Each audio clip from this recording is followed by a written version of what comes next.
आप श्रम संसाधन मंत्री हैं, अभी तक मजदूरों के लिए आप क्या किए हैं?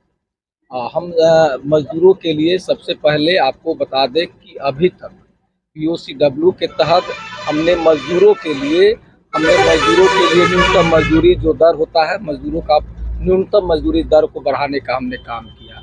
अभी तक POCW बोर्ड के तहत हमारे निर्माण श्रमिक भाइयों को लगभग इस वित्तीय वर्ष में 200 करोड़ से अधिक रुपया हम लोगों ने योजना मद में देने का हमने काम किया। उसके बाद हमने, आप इस बात को जान रहे होंगे कि प्रवासी मजदूर दुर्घटना योजना में पहले 1 लाख रुपया था।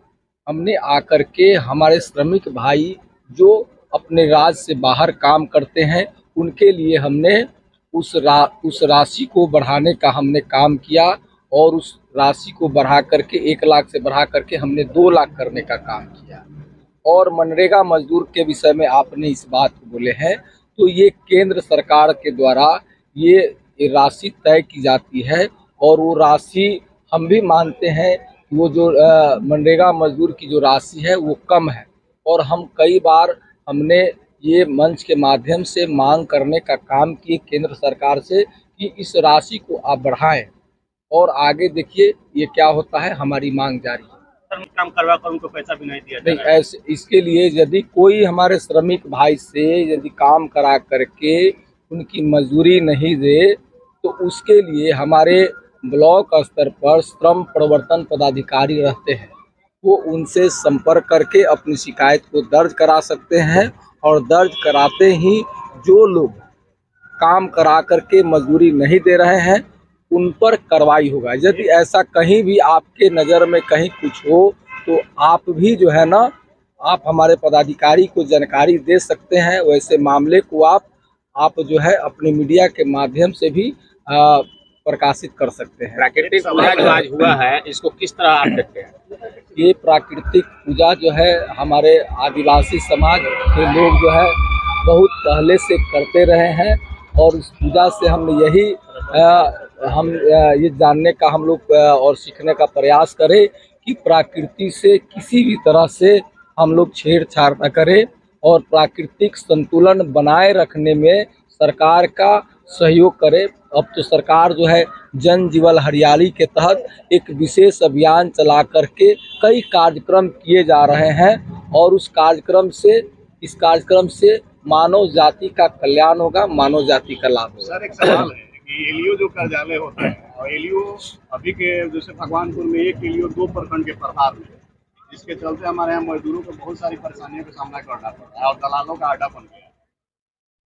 आपका ये कहना है तो हम लोगों ने ये मांग हम लोग किए हुए हैं कि जो एलईओ कम है, कहीं उस तरह का स्थिति है जहाँ एक एलईओ के प्रभार में 2-2 ब्लॉक हैं, तो वो जल्द ही वो सारे सीट जो है भरे जाएंगे। और आपने कहा है कि दलालों का अड्डा बन गया है, तो वैसे कोई दलाल जिनका नाम आप इस चैनल के माध्यम से भी बता देंगे तो उस पर हम लोग सीधे कार्रवाई करने का काम करेंगे। सर, दलाल के नाम एक मीडिया कर्मी कैसे बताएगा? तो उस पे नहीं, हमको पूरी जानकारी है कि ब्लॉक में किसी भी तरह के दलाल लोग नहीं है और हमारे विभाग के योजना जो है सभी योजना ऑनलाइन हो गए हैं।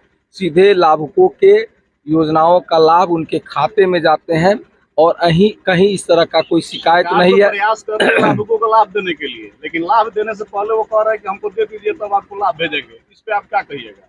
वैसा कोई शिकायत आपको मिला है या फिर हमको मिलेगा तो उस पर कार्रवाई किया जाएगा। सर, मंत्री जब से बने हैं आप अपने विभाग के योजना कितने धरातल पर उतारे हैं? एकदम धरातल पर हम लोग उतार दिए हैं। सभी हमारे विभाग के एलईओ जो है धरातल पर काम कर रहे हैं। हमने तो अभियान चलाया है कि श्रम विभाग श्रमिकों के द्वारा हमारे विभाग के पदाधिकारी जमीन पर जाकर के, पंचायत में जाकर के, श्रमिक बंधुओं के घर तर जाकर के ये उनसे संपर्क कर रहे हैं और विभाग के द्वारा जो चलाई जा रही योजनाओं का जानकारी भी दे रहे हैं और जो पात्रता श्रमिक भाई रखते हैं उस योजनाओं को उनको लाभ भी दिया जाता है। धन्यवाद।